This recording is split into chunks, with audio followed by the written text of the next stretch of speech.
El hombre quería su compás, su amor, sus notas, pero imposible trabajo el de trazar la historia funcional de la mudable maravilla. Y grave profanación, el auténtico sacrilegio, delito insigne el de encristalar en los quirófanos de la lógica ese trozo virgen de la naturaleza, el de enjaular en ese gran pájaro morado que cruza 7 días en el cielo de Sevilla. Mejor sería, quizás, seguir su vuelo de milagros, cuando aletea en las esquinas, cuando anida bajo los pasos, cuando es el ruiseñor de las tabernas y la paloma de la Trinidad. Mejor eso que arrancarse el corazón y ponerlo sobre las cuartillas como un pisapapeles mientras se presume, en vano, de tener un raciocinio insobornable.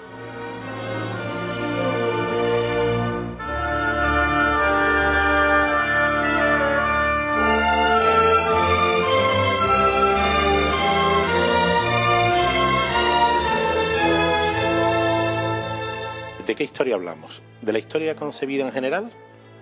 Pues de esa usted, el señor Roldán Salgueiro y yo hemos aportado un poquito, sabemos un poquito.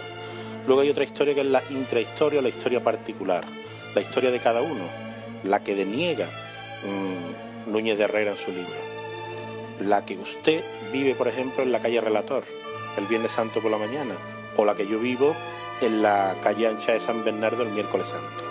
Esa es otra historia, la historia que comienza con la Semana Santa y muere esa misma Semana Santa.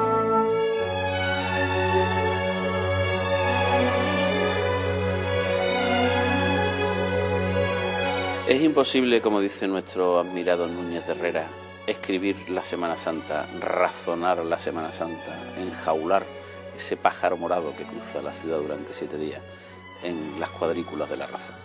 Totalmente imposible. Los sentimientos no se pueden expresar la mayoría de las veces. Y algunas veces cuando se intenta hacer eso, lo que sale es un pestiño con la miel que va cayendo. Afortunadamente Núñez de Herrera tuvo la visión de hacerlo con actualidad quizá y con previsión de futuro. Que él hable en su libro de televisión, en los años 30 ya había una visión de futuro bastante grande de algo que estaba empezando en la otra parte del mundo.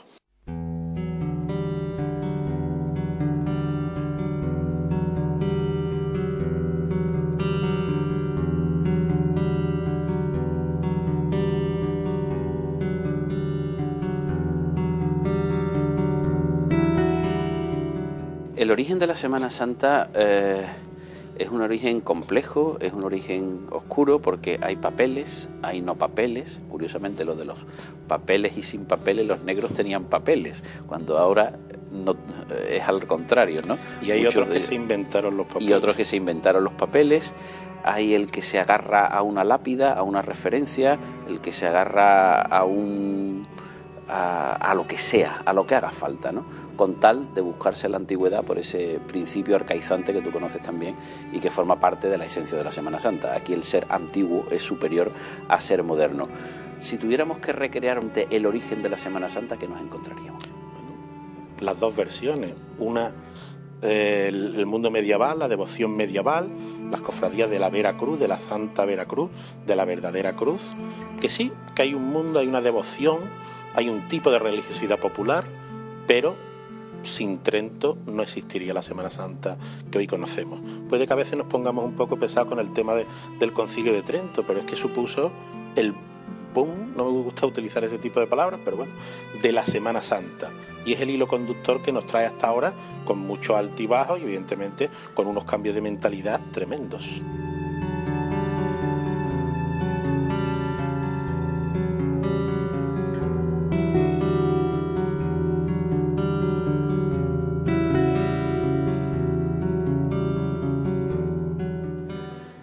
Aquella Semana Santa medieval era una Semana Santa muy penitencial, de mortificación, una Semana Santa en la que en el cortejo destacaban, incluso por encima de la imagen, destacaban los disciplinantes. ¿Qué es lo que queda de aquellos disciplinantes en la Semana Santa de ahora? Pues quizás según lo miremos, o queda mucho o queda poco. Puede que quede poco porque la sociedad no tiene absolutamente nada que ver con la de esa época. Ha cambiado tantísimo y está cambiando tan rápidamente que pocos esquemas se mantienen de entonces. Pero puede que quede mucho porque la relación con la imagen, la relación con esa devoción que se tiene, es muy íntima, es algo que solamente pertenece al interior de la persona y no sabemos cómo esa mentalidad medieval contactaba con la imagen y tampoco sabemos, porque ya digo, pertenece a lo más arcano de una persona, el poder establecer una relación de afectividad, de devoción hacia la imagen de tu familia, de tu devoción, que te encontraste un día por las circunstancias más increíbles, a la que te agarraste cuando te estabas cayendo. Entonces, ¿qué puede haber ahí? Pues quizás mucho.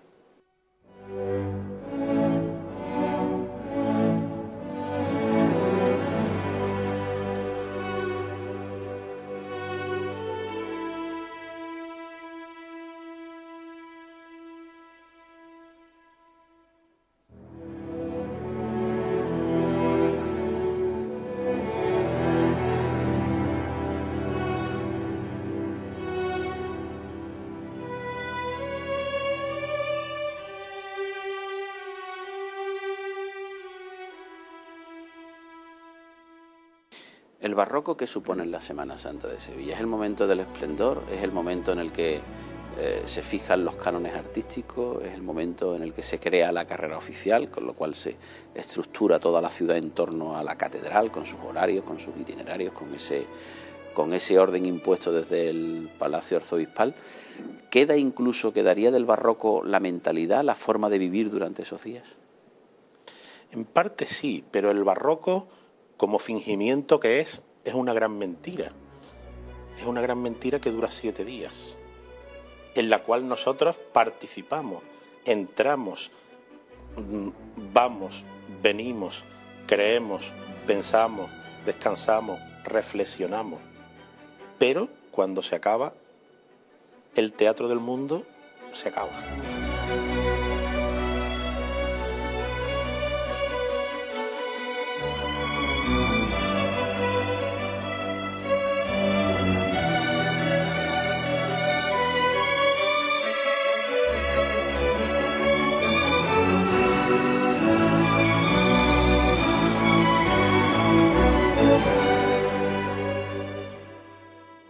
¿Y el barroco dónde lo ves tú en la Semana Santa?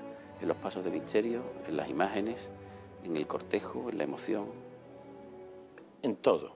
Evidentemente, básicamente, como historiador de arte que soy, lo veo en las imágenes barrocas y neobarrocas, en las andas, en los pasos procesionales, barrocos, muy pocos, y neobarrocos. La inmensa mayoría. La inmensa mayoría, evidentemente. Lo estás viendo constantemente, salvo honrosísimas excepciones estupendas, como por ejemplo el palio de la Hermandad de los Negros. El barroco es algo artísticamente que tienes presente siempre delante.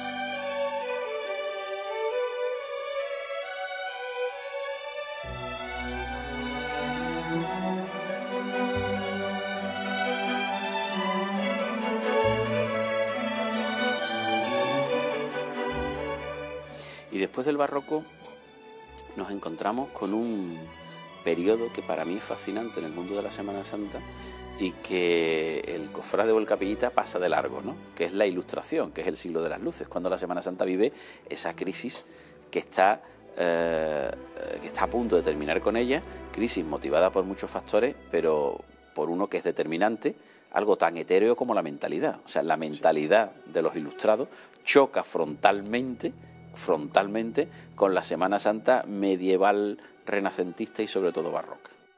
El propio Carlos III, a instancia de sus ministros ilustrados, prohíbe, entre otras muchas cosas, los disciplinantes que hablábamos antes. ¿Por qué? Porque llegó el caso que se alquilaban. Una persona, un noble, una persona con dinero, alquilaba a otro para que se diera latigazos en su nombre. Eso, evidentemente, la mentalidad ilustrada, bueno, y la actual también, es una aberración tremenda. Pero ellos quieren pasar por el rigor científico, por su rigor mental, algo que no lo tiene. En la Semana Santa no se razona, se vive nada más. Esa es una frase de Antonio Núñez de Herrera. Si tuviéramos que plantear la disyuntiva entre lo barroco y lo ilustrado, evidentemente ahora lo ilustrado estaría por encima de lo barroco, aunque tal vez en muchos aspectos de la vida no tanto. Pero bueno, teóricamente somos seres que razonamos, que si nos ponemos malos vamos al médico y que si hay una epidemia no nos metemos todos en el mismo local, que es lo que se hacía en el 17, con lo cual la epidemia se reproducía, se propagaba. ¿Cómo consigue la Semana Santa vencer ese paso, esa crisis que sufre durante la Ilustración? Porque los ilustrados son una élite. El despotismo ilustrado copa los altos cargos de la política y los altos cargos de la sociedad. ¿No llega al pueblo? Evidentemente que no. Y el pueblo tiene claro sus ideales, el pueblo tiene claro sus fiestas. Los ilustrados van a ir también contra los toros, y los toros permanecerán luego. Contra casi todo lo que fueron los ilustrados, después permaneció, porque el pueblo lo apoyó.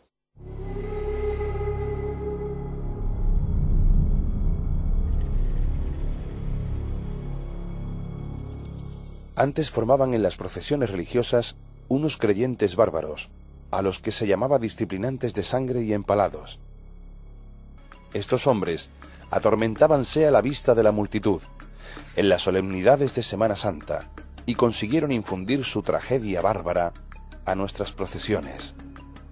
Civilizado poco a poco el sentimiento religioso, desaparecieron los disciplinantes de sangre, pero perduró su espíritu, y ellos, con el recuerdo solo de su carne desgarrada, siguieron haciendo rebosar de exaltación y misticismo el festín del dolor, aunque ya no se viesen por las calles los goterones de sangre y los torsos flagelados.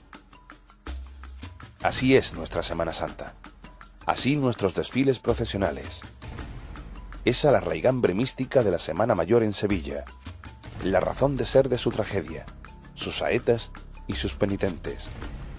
Cuando choque y extrañe a algún bárbaro de la moderna civilidad el misticismo de nuestros penitentes tradicionales, cuando manifieste su burla por la exaltada religiosidad de nuestros días, que sólo existe en lo eterno, en lo litúrgico, y ha sido desplazada del alma y el sentimiento, hacedle ver qué harta fortuna es, que después de rota el alma vieja de los disciplinantes en 1000 pedazos y perdido el sentimiento místico de los días pretéritos, subsista aún lo eterno, el ritual, la forma que fue expresión sublime de aquel fondo trágico.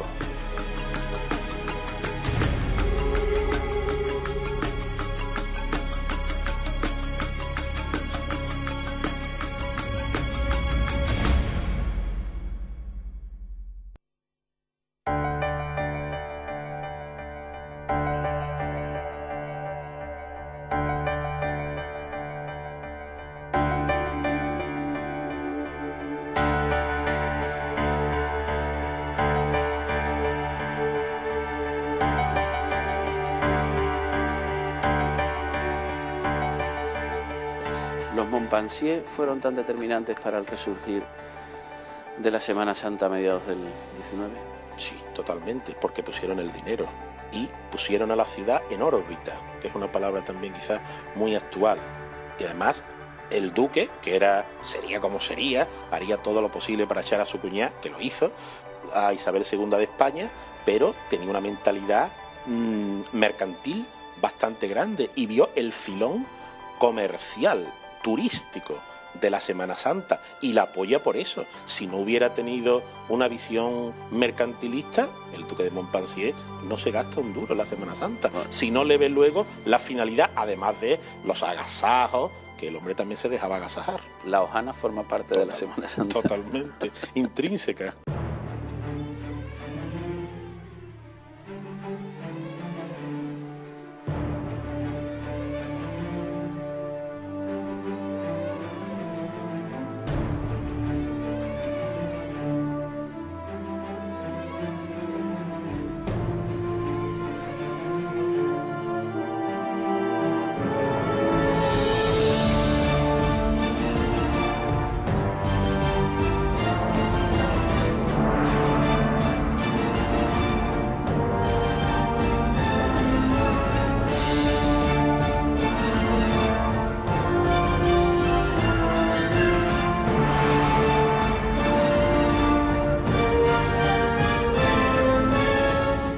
finales del 19, principios del 20, hasta los años 30, yo creo que la Semana Santa vive una edad dorada. ¿Tú estás de acuerdo con eso? Es cuando se fija. La Semana Santa de ahora, ¿verdad? La Semana Santa estética de ahora está ahí. Finales, evidentemente. Surge la música procesional.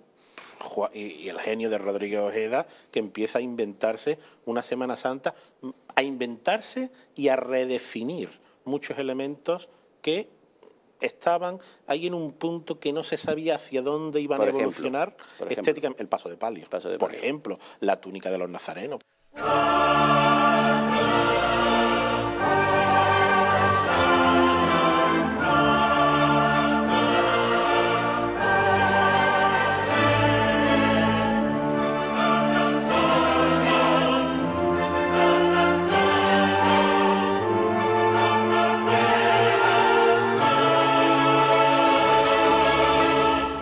Y estéticamente, ¿cuál es la clave estética del paso de palio? Tú que eres historiador del arte.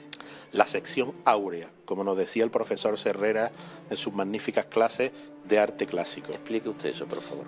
La sección áurea matemática se define en un rectángulo con una serie de proporciones que guarda casi siempre el paso de palio, de largo, de ancho y también muchas veces de alto. Hay algún palio que se ve y dice, uy, qué ancho es esto. ¿Por qué? Porque no guarda esa proporción.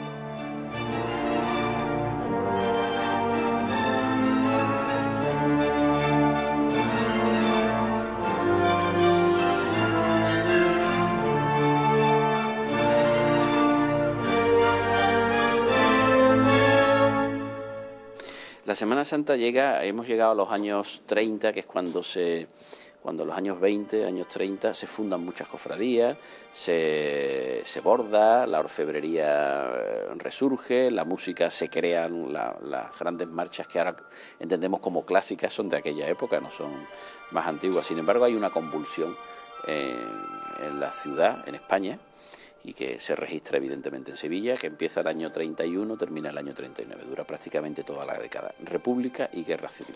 ¿Cómo afecta eso a la Semana Santa? Tremendamente. Se me viene ahora mismo a la memoria, a la mente, la imagen de la Iniesta. Primero, vestida por Rodríguez Ojeda con papel de seda de brea, que es una foto impresionante, y la siguiente foto carbonizada en el incendio de San Julián. Esas dos Españas vuelven a resurgir, se habían ido polarizando poco a poco, hasta que llega un determinado periodo, sobre todo cuando llega ya la República, donde se polarizan extremadamente, hasta que ocurre la gran catástrofe.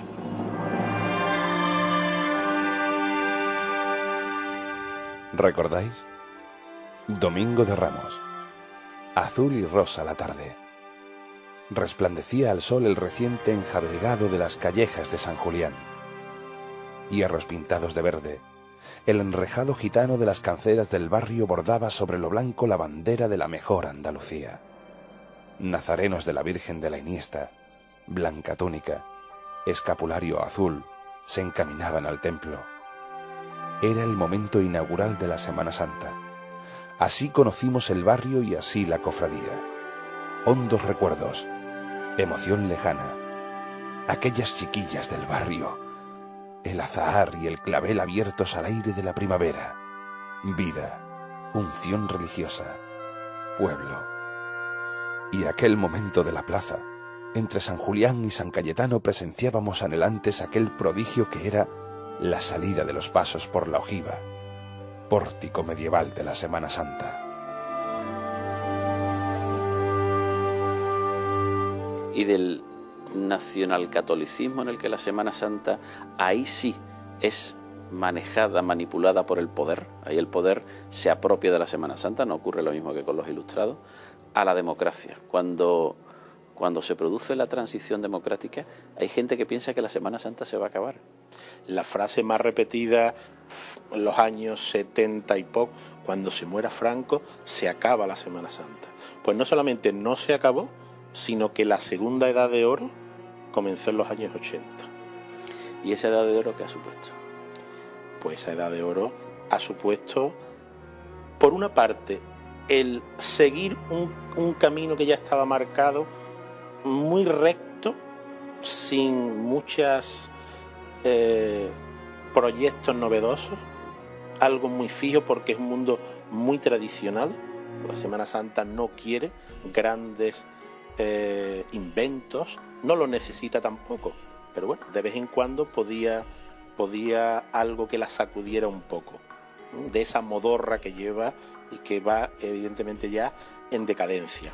Y es cuando no el pueblo, sino cuando la juventud, que durante la transición y los últimos años de la dictadura le había dado la espalda a la Semana Santa como algo caduco, como algo iba por otro lado, pues esa juventud comienza a verla y tenemos ahí los fenómenos de la eclosión, no el principio, pero sí la eclosión del mundo de los costaleros, las bandas, y evidentemente es cuando el apoyo popular. Solamente hay que ver fotografías de los años 50, los años 60, o no digamos ya los años 30, los años 20, de cómo estaba la calle en Semana Santa y de cómo está en esos años. La bulla que hay, salvo excepciones, evidentemente, que quizás sea al contrario. Vemos una foto de la Esperanza en el Arco la mañana del Viernes Santo y hoy día hay menos gente que antes.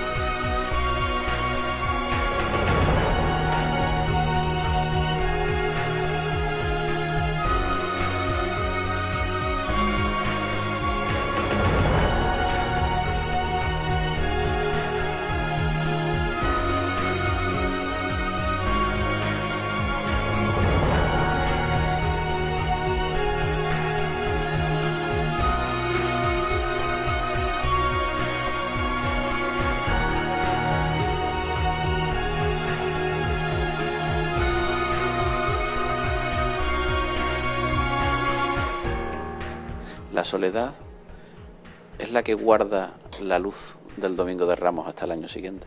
La famosa película de Gutiérrez Aramón, ¿no?, ese paso encendido cuando se están cerrando las puertas, pero la luz volverá a renacer. Este es el ciclo de la vida. La luz, la primavera, volverá. Después de una serie de estaciones, volverá a ser Domingo de Ramos en Sevilla, que es el día más bonito del año. Quizá no el más importante, pero sí el más bonito. A mi regreso a San Lorenzo, de donde volvía de acompañar a la soledad, no solamente no me sentía cansado, sino que experimentaba la vacía sorpresa y la indecible tristeza que se apodera entonces de la ciudad y penetra en todas las almas, ya que la Semana Santa no es tan solo una fiesta, sino un auténtico modo de vida, una transfiguración de los días y las noches. Las inquietudes han sido conjuradas y la gente no ha tenido más que una obsesión: no dejar perder ningún instante, ninguna imagen. No podréis concebir ninguna otra utilidad para vuestros días ni ningún otro gusto a la vida. Con toda la ciudad giraréis alrededor de no sé qué vacío de naufragio.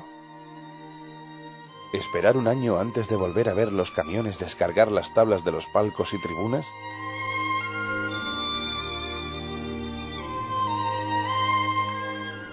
¿Un año antes de ver a la amargura reaparecer en el umbral de San Juan de la Palma? ¿Esperar un año la vuelta de la fiesta?